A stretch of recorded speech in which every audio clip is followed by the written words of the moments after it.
This is the last PowerPoint for our statistics chapter, and we're going to be covering two sections, 2.3 and 2.4, quantitative interpretation of correlation and the interpretation of a linear correlation. So specifically in this lesson, we're going to learn about the correlation coefficient, regression lines, and factors when interpreting a correlation. The correlation coefficient. It's one thing to see a scatter plot and determine the type, intensity of the correlation. So here's our scatter plot, and we can see that this correlation is linear, it's strong, and it's also very positive. But what if we can be even more specific? Let's make a rectangular box as small as possible around the points, like that. By measuring the short side of this rectangle and the long side of this rectangle, you can actually determine what's called the correlation coefficient, and it's also known as R. Let's see how to calculate this correlation coefficient. So here's the box that we made. First, measure the short side. It's 12 millimeters. Then measure the long side. It's 41 millimeters. It doesn't matter the units that you use for measuring the sides as long as they're both the same. So if you're doing millimeters, stick to millimeters. If you're doing centimeters, stick to centimeters. So now you know 41, you know 12. You can find the correlation coefficient, R, by using this formula. So R is approximately, and by approximately we mean you're probably going to have to round, 1 minus the length of the short side divided by the length of the long side. So think of your order of operations. You would divide length of short side, length of long side, and you would subtract it from 1. In this case, we have 1 minus our short side, 12, divided by our long side, 41, and we get approximately 0.71. So that is the correlation coefficient for this scatter plot. Now to interpret it. So you found the correlation coefficient to be 7.71. What do? The correlation coefficient will determine whether your correlation is 0, weak, moderate, strong, or perfect. Also if it's positive or negative. So here is an important chart that you're going to need to know when you find the correlation coefficient. This chart will tell you that depending on your correlation coefficient, what it means. So if your coefficient is near negative 0.5, it's negative, first of all. If it's near a positive 0.5, it's positive, but this also means that it's a weak linear correlation. If it's near negative 0.75, you know it's negative. If it's near positive 75, it's positive. And it also indicates a moderate linear correlation. If you're near a negative 0.87, or that's negative, if you're near a positive 0.87, it's positive, but it also means that it's a strong linear correlation. And finally, if your correlation is equal to -1, it's negative. If it's equal to 1, it's positive, but it also means perfect linear correlations. So based on the coefficient that you calculate, your R that you calculate, you're going to have to interpret it based on this chart. And just use your own logic to determine which one it's closer to. Which correlation coefficient it's closer to in order to find out its meaning. So we found our correlation coefficient to be 0.71. Let's use this table. It's a positive 0.71, so we're probably going to be somewhere in this area. So our correlation, first of all, is positive, and it's moderate because we're closer to 0.75. Try it yourself. Here's a scatter plot. Here's a rectangular box. Now, when you do this on your own, you're going to have to definitely use a ruler, but because this is on a PowerPoint, I will just give you the measurements. So the long side is 11.1 centimeters, and the short side is 5.6 centimeters. What is the correlation coefficient of the scatter plot, and what does that coefficient tell you about the correlation based on the table that I had just showed you? So here's the answer. You need to use this rule for R, approximately 1 minus length of short over length of long. And then you would have R is approximately 1 minus 5.6, the short side, over 11.1, the long side. And you would get that R is approximately a positive 0.5.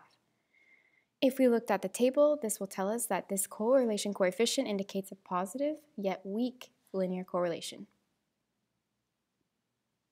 Now we're going to look at what is called regression lines. Now, regression lines are lines, and there are two ways that we can find these lines. One is the median line method, and the second one is the Mayer line method. First, what is a regression line?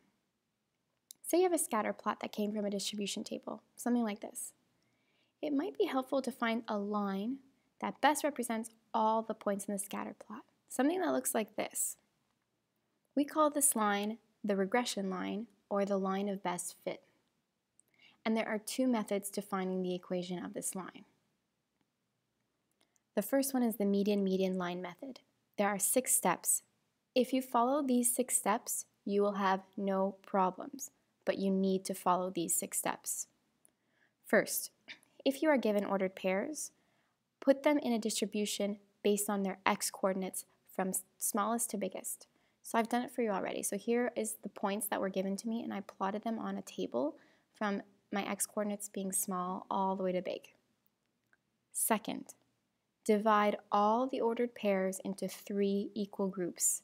And I'm lucky because in my distribution, I am able to do this. I have 3 equal groups, but sometimes it is not possible. If it's not possible to divide your pairs into 3 equal groups, just divide it so that the first and last group have the same number of pairs. In this case, I have 3 groups of 4 pairs. I'm lucky. If I didn't though, you would just make sure that your first and your last group have the same number of pairs. So those are the first 2 steps. The third step, and this is where your mean, median, and modes come in. You need to determine the median of the x-coordinates and the median of the y-coordinates for all 3 groups, and we'll call them M1, M2, and M3. So the median of the x and the median of the y of all 3 groups. So if we look here, our x, the median would be 5 plus 7 divided by 2, which is 6. The median for our y's would be 14 plus 12 divided by 2, which gives us 13. So our M1 is 6, 13. In this case, our median for our x-coordinate, 9 plus 11 divided by 2 is 10. 9 plus 7 divided by 2 is 8. And M3, 18 plus 22 divided by 2 is 20. 7 plus 5 divided by 2 is 6. So here we have all of our m's. Now our fourth step, with M1, M2, and M3, find the mean of the x-coordinates of all these m's and the mean of the y-coordinates of all these m's to get what's called the point P on the regression line. So to do this, you would do 6 plus 10 plus 20 divided by 3 gives you 12. And then 13 plus 8 plus 6 divided by 3 gives you 9. So you're basically finding the average of the x's and the average of the y's of these m points. So now we have our point P and we have all of our m points. Now we can move on to the last 2 steps. So here's our P, just that we don't forget, and here are our m's. The 5th step, determine the slope of the line that passes through points M1 and M3. So you need to remember your rule for slope. So here's my M1 and my M3. I call my M1 x1, y1, and I call my M3 x2, y2. And to find the slope, I will get negative 0.5. So now you already have the slope of your regression line. Lastly, the regression line is the line that passes through point P up here that we found by the means and has a slope found with M1 and M3. So you need to remember that a line is y is equal to ax plus b. We have our a, we need to find our b. So you would plug in y is equal to negative 0.5 x plus b, and this is your x and y. So you would have 9 is equal to negative 0.5 times 12 equal to b, and you would find that your b is equal to 15, and you would find that your line is y equals to negative 0.5 x plus 15. If you do not know how to do this, you can go back to our PowerPoint on finding the equation of a y equals ax plus b line. Now you know how to find the median line. Here is what it would look like on the scatter plot. So here are all the points that were in our distribution. I plotted them, and look at this line.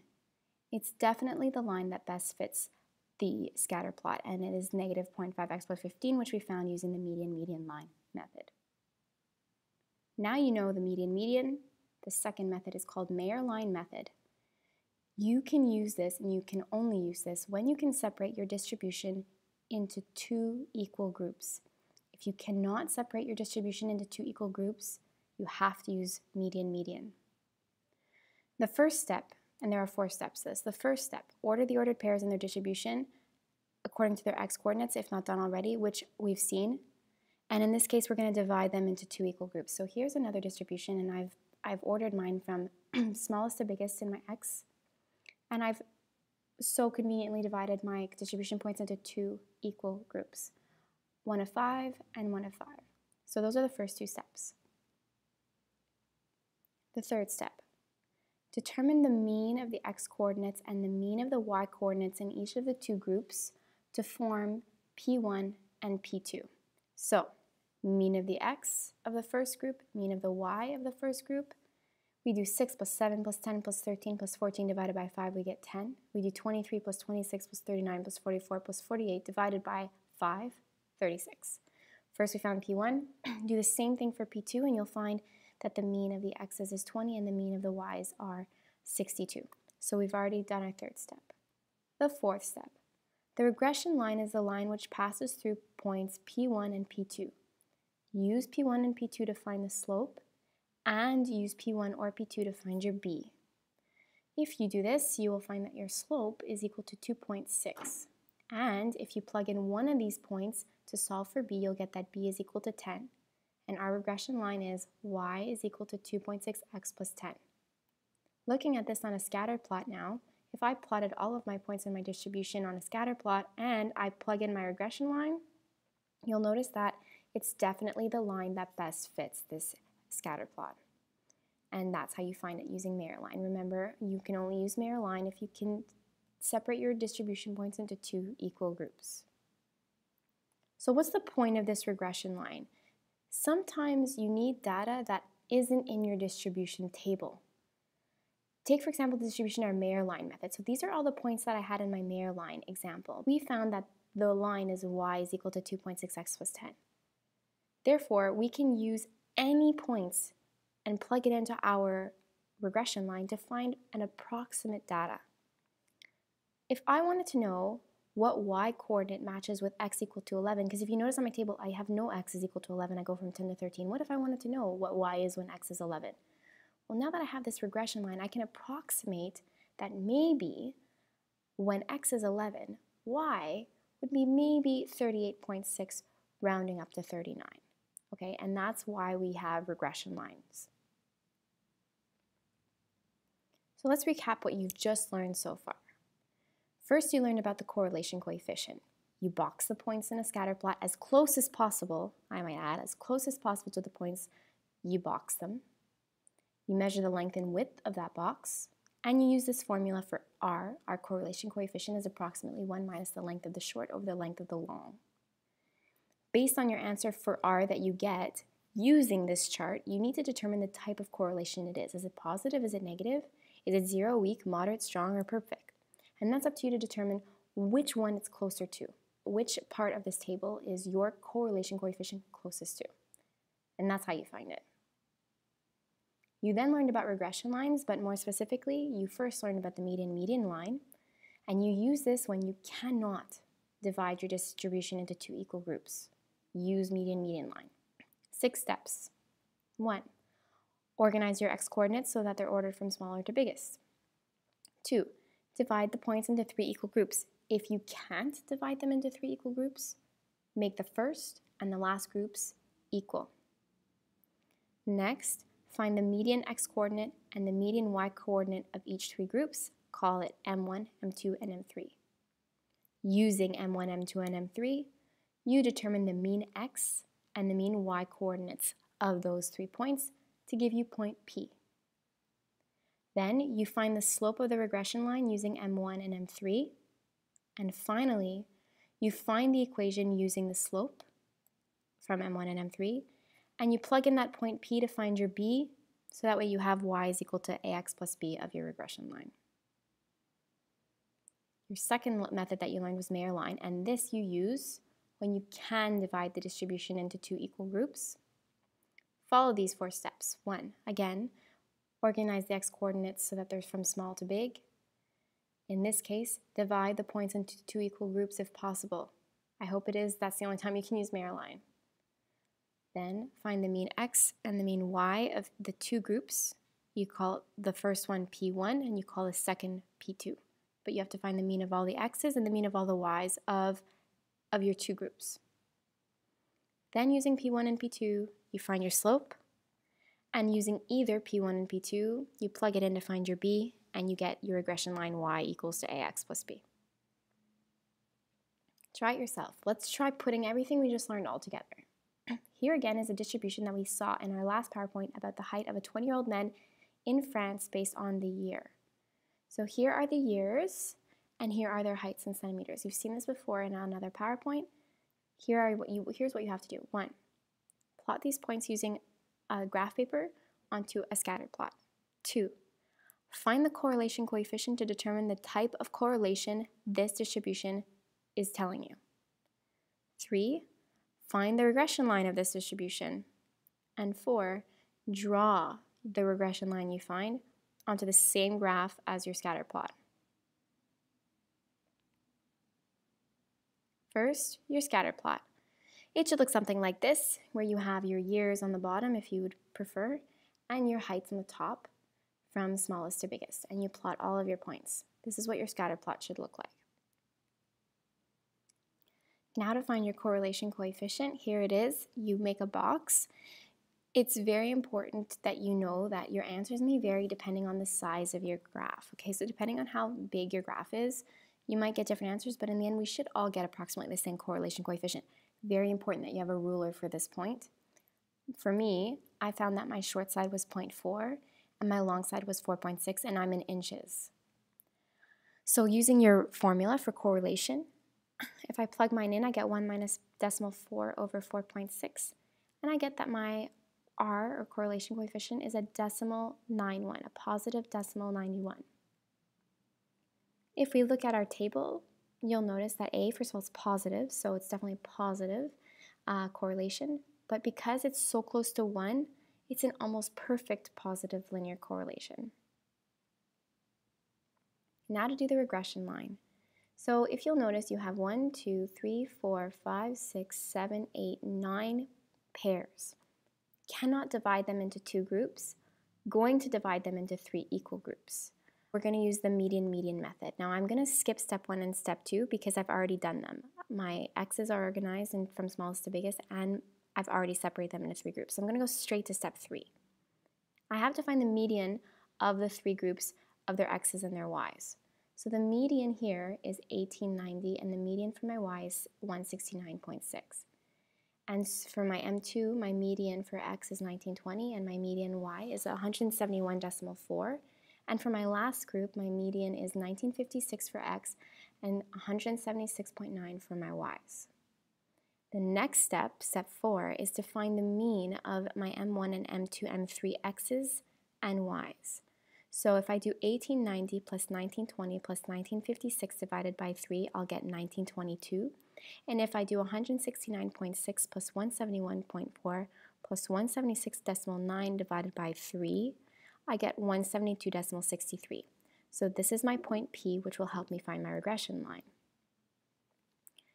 Now we're going to find our slope using M1 and M3. So my M1 is my x1, y1, and my M3 is my x2, y2. If I plug it into my formula, I get that my slope is decimal 11. Next and lastly, now that I know my slope, I need to find my b. So I'm going to use my b is going to be using point P, and I would find it as a negative 34.79, and my regression line is therefore y equals to decimal 11x minus 34.79. And now for our last step in this whole question, let's draw a regression line. Here is my scatter plot. If I draw my regression line that I just found, this is the line that best fits the scatter plot. So I think I've done a good job. Now our last topic is how to interpret a correlation. You know how to find the correlation coefficient, and you know how to interpret its intensity and type, whether it's strong or weak, positive or negative. However, you can also verbally interpret correlations as well. Let's take, for example, our tree correlation between age and number of branches. We know that there is a strong correlation between the two just when we were thinking about it. I asked you, I said, do you think that there is a correlation between age and number of branches? You said yes. And we know for sure after drawing our scatter plot, and more so if we find the correlation coefficient, that there is going to be a positive, strong correlation between them.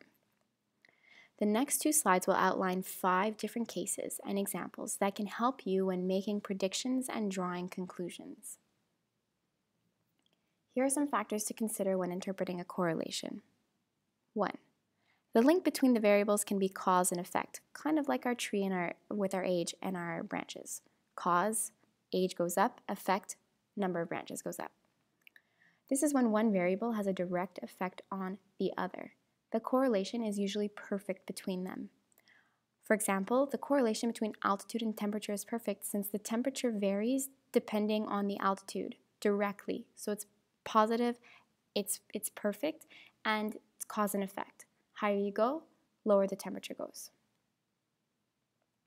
Another factor is when correlation between 2 variables can be significant without actually being directly linked to each other. They can actually both depend on a third variable. I'll give you an example. In the summer, you could say that there's a super strong correlation between the number of ice cream sold and air conditioning units sold. But they actually depend on a third variable, temperature. Definitely there's going to be a lot of ice cream sold and a lot of air conditioning units sold, and there is a relation, but they don't actually have anything to do with each other. It's temperature that affects them. A third factor, when considering a correlation as linear, sometimes another kind of function might be appropriate. For example, think of your exponential functions. We always see exponential functions when we talk about city growth, a bacteria growth, any type of growth. Now, there could be a correlation between the growth of a city and something else, but usually we use an exponential function for this, so it might be better, not so much a linear function. It may happen that there is a correlation between 2 variables, but only for a certain time period or interval. For example, between 5 and 10 years old, the correlation between a person's age and their height is linear, but before and after these ages, it might not be. And I might go back also on one of the quizzes that I had given you where it was the correlation between how fast the person runs and their age. Well, from 0 to maybe 50, there might be a correlation between how fast you run depending on your age. But the older you get, the slower you might get. So that's when it starts to deteriorate and it may no longer be a linear correlation. Finally, a 2-variable distribution may include outlier data, which you've seen already, either because of manipulation or measurement errors. An outlier is when you see it on a scatter plot. There is a point that has nothing to do with the rest of the points and it's on another random spot of the graph. For example, this can happen when the degree of precision of an instrument is used during data collection is poor. This is a measurement error or some kind of manipulation. Outliers are usually due to something wrong. This is the end of 2.3 and 2.4, and this is also the end of your stats chapter and the end of the content that you'll be learned all of this year, so we will be on to reviewing for the final exam.